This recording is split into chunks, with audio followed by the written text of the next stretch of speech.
নমস্কার বন্ধুরা, আরও একটি নতুন ভিডিওতে আপনাদের সবাইকে স্বাগত। আজ আপনাদের তৈরি করে দেখাবো ওটস দিয়ে একটি দুর্দান্ত স্বাদের হেলদি এবং ভীষণ টেস্টি একটা রেসিপি। তো সবার প্রথমে একটি গ্রাইন্ডিং জারের মধ্যে 1 কাপ পরিমাণ ওটস নিয়ে নিলাম আর সেই ওটসটিকে গুঁড়ো করে নিলাম। তো দেখতেই পাচ্ছেন এখানে খুব বেশি মিহি করে গুঁড়ো করিনি, হালকা একটু দানা ভাব রেখে গুঁড়ো করেছি। দিয়ে দিলাম এর মধ্যে 1/4 কাপ পরিমাণ সুজি আর দিয়ে দিচ্ছি এখানে 2 টেবিল চামচ পরিমাণ মতো বেসন। আপনারা চাইলে এখানে কিন্তু বেসনটা স্কিপ করতে পারেন। এবার এর মধ্যে দিয়ে দিচ্ছি স্বাদ মতো নুন। নুনটা অবশ্যই আপনারা নিজেদের স্বাদ বুঝে দেবেন। এবার এই শুকনো উপকরণগুলোকে প্রথমে খুব ভালোভাবে মিশিয়ে নিতে হবে। শুকনো উপকরণগুলো মিশিয়ে নেওয়ার পর এবার এর মধ্যে দিয়ে দেব 4 টেবিল চামচ পরিমাণ টক দই। এবার এই টক দইটিকে একটু ফেটিয়ে নেব। ফেটিয়ে নিলে কি হয়, ব্যাটারের সাথে খুব ভালোভাবে মিশে যায়, তা না হলে কিন্তু দানা দানা ভাব থেকে যায়, খুব ভালোভাবে মিশে না।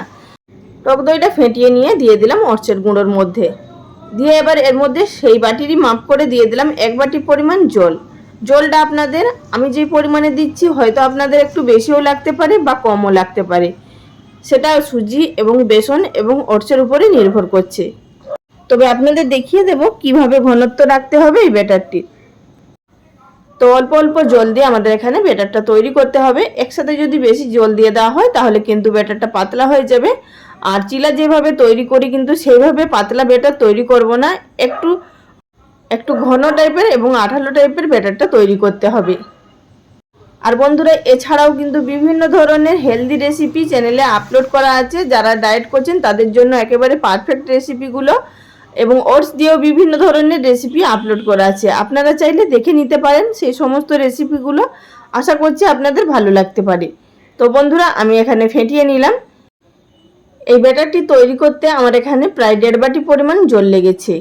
এবার আপনাদেরকে দেখিয়ে দিচ্ছি ব্যাটারের ঘনত্বটা ঠিক এইভাবেই রাখতে হবে। এটা কিন্তু পরে আরও একটু ঘন হয়ে যাবে। এটিকে ঢাকা দিয়ে 10 মিনিট মতো রেস্টে রেখে নিচ্ছি।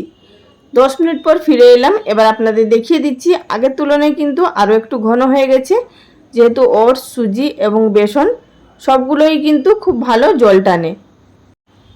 এবার আমরা এর মধ্যে দিয়ে দেব কিছু মশলা। তার মধ্যে আছে, প্রথমে দিয়ে দিচ্ছি চিলি ফ্লেক্স। আপনারা এটি চাইলে দিতে পারেন, না চাইলে স্কিপ করে দিতে পারেন। এবার আমি এখানে বেশ কিছু সবজি নিয়েছি, যেমন গাজর, ক্যাপসিকাম, পেঁয়াজ, ধনেপাতা, কাঁচা লঙ্কা। আপনারা এখান থেকে সবজি কিছু বাদও দিয়ে দিতে পারেন বা আপনাদের পছন্দ মতো সবজি এড করতে পারেন।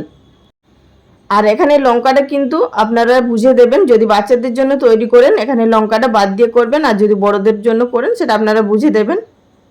আর যদি বিভিন্ন ধরনের সবজি দিয়ে এটি করা হয় তাহলে কিন্তু সবজিটাও বাচ্চারা খেতে পারবে এবং নাস্তাটাও কিন্তু ভীষণ হেলদি হবে।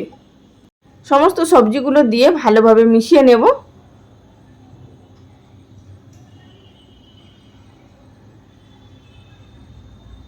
তো মিশিয়ে নেওয়ার পর এবার এর মধ্যে দিয়ে দিচ্ছি সামান্য পরিমাণ জল। যেহেতু ব্যাটারটা খুবই ঘন আছে তাই অল্প পরিমাণ জল দিয়ে দিলাম।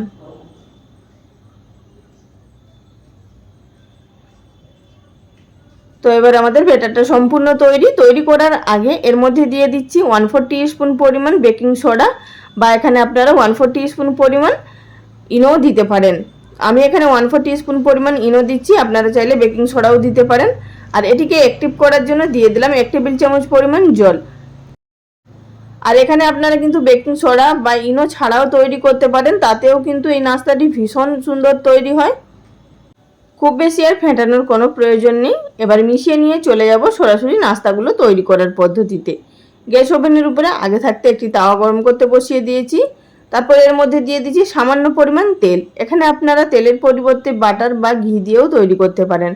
আমি এখানে এই নাস্তাগুলো সাদা তেল দিয়ে তৈরি করছি, আর তেলের পরিমাণ কিন্তু খুবই অল্প লাগবে। তেলটা দিয়ে চারিদিকে ব্রাশ করে নেওয়ার পর এবার এর মধ্যে দিয়ে দিচ্ছি কিছুটা পরিমাণ ব্যাটার। ব্যাটারটা দেখতেই পাচ্ছেন কতটা ঘন আছে। চিলা তৈরি করলে কিন্তু ব্যাটারের ঘনত্বটা অনেকটাই পাতলা হয়, সেই তুলনায় কিন্তু এই ব্যাটার অনেকটাই ঘন রাখতে হবে। আমি এখানে একসাথে দুটো করে নাস্তা তৈরি করে নিচ্ছি। আপনারা চাইলে একটা তৈরি করতে পারেন বা এখানে 3টেও তৈরি করতে পারেন, সেক্ষেত্রে আরেকটু ছোট ছোট তৈরি করতে হবে। ব্যাটারটা দিয়ে চামচের সাহায্যে এভাবে একটু গোল করে দিলাম যতটা সম্ভব হয়। এবার গ্যাসের ফ্লেম একেবারে লোতে করে দিয়ে উপর থেকে ঢাকা চাপা দিয়ে 2 মিনিট মতো অপেক্ষা করতে হবে। তার মধ্যেই কিন্তু দেখতেই পারবেন খুব সুন্দরভাবে উপরের সারফেসটাও শুকিয়ে আসবে এবং এগুলো কিন্তু অটোমেটিক তলা থেকে ছাড়তেও শুরু করবে। দেখতেই পাচ্ছেন। উল্টে দেওয়ার পর পেছন দিকেও সামান্য পরিমাণ তেল ব্রাশ করে নেব। আর আমি এই যে তেলটা ব্রাশ করছি, আপনারা না চাইলে নাও দিতে পারেন, তাতেও কিন্তু নাস্তাগুলো খুবই ভালো তৈরি হবে।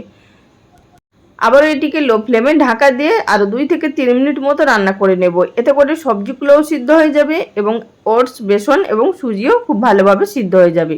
তো দেখতেই পাচ্ছেন এখানে খুব সুন্দরভাবে নাস্তাগুলো তৈরি হয়ে গেছে। তবে এগুলোকে একটু মুচমুচে তৈরি করার জন্য গ্যাসের ফ্লেমটা মিডিয়াম টু হাইতে রেখে এটিকে উল্টে পাল্টে একটু ভেজে নিচ্ছি। এবার কিন্তু ঢাকা দেব না, ঢাকা ছাড়াই এগুলোকে ভেজে তুলে নিলাম। দেখতেই পাচ্ছেন খুব সুন্দরভাবে কালারটাও চেঞ্জ হয়ে গেছে। একই রকম পদ্ধতিতে বাদবাকিগুলোও তৈরি করে নেব। এবার একটু ছোট সাইজে তৈরি করছি, এখানে 3টে করে দিয়ে নিচ্ছি। একসাথে কিন্তু এগুলো অনেকগুলো তৈরি হয়ে যায়, আর 2টো করে খেলেই কিন্তু পেটটা ভরে যায়। তো আমি এখানে বেশ কয়েকটা তৈরি করে নেওয়ার পরে একটি প্লেটের মধ্যে সার্ভ করে নিয়েছি। এবার আপনাদেরকে একটু ভেঙে দেখিয়ে দিচ্ছি যে এগুলো কতটা সুন্দর হয়েছে।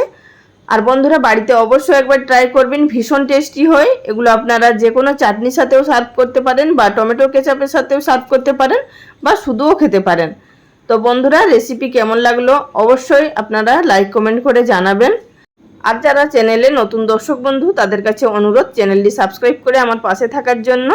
আজ এই পর্যন্ত, সবাই ভালো থাকবেন, নমস্কার।